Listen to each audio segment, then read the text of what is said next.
எவன் பார்த்தாலும் சொந்த வீடு இல்லையா சொந்த வீடு இல்லையான்னு அதையே கேட்டு கடுப்படிக்கிறானுங்க. சரி, வாயை கட்டி வயிற்ற கட்டி சேர்த்த காசு 12 லட்சம்.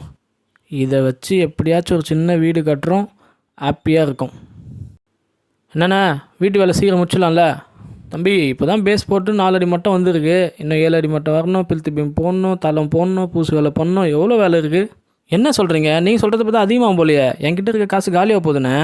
பாதி காசு கூலின்னு வாங்கிட்டீங்க, மீதி காசு மெட்டீரியல் இறக்கிட்டேன். தம்பி வீடுனா சும்மாவா, நம்ம நினைக்கிற காசுலாம் ஆகாது. ஆனால் ஒன்று தம்பி, பாதியில் மட்டும் விட்றாத, கடனை உடனே வாங்கியாச்சு உடனே முடிச்சுப்பிடு.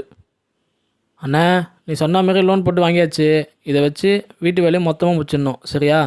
அதெல்லாம் சிறப்பாக செஞ்சிடலாம் தம்பி, கவலையப்படாத. வீட்டுக்காரனை கடன்காரன் ஆகின அப்புறம் தான் வீட்டு வேலையே வேகமாக நடக்குது. ஒயிட் அடித்த அப்புறம் தான் வீட்டுக்கே ஒரு கலை. அப்புறம் என்னண்ணே, பால் காசுறதுக்கு டேட்டு பார்த்துடலாம்ல? பார்த்துடலாம் தம்பி, இன்னொரு 5 லட்சம் தான் பார்த்துடலாம். 5 லட்சமா? ஏன்? ஆமாம், நீ கொடுத்த காசு வச்சு இது வரைக்கும் பண்ணியாச்சு. இனி டைல்ஸ் போடணும், பெயிண்ட் அடிக்கணும், எலக்ட்ரிஷியன் வேலை ஃபுல்லாக முடிக்கணும், எப்படியும் ஆகிடும் தம்பி. சாவறதுக்குள்ளே ஒரு வீடு கட்டணும்னு ஆசைப்பட்டா வீடு கட்டுறதாலேயே செத்துடணும்னு பயமாக இருக்குது.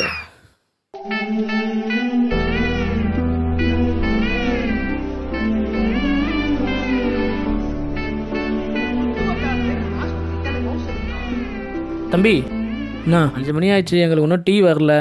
ஹவுஸ் ஓனருக்கு ஹார்ட் அட்டாக் வந்தால் கூட பரவாயில்ல, 5 மணி ஆனாவும் டீ வந்துடணும்.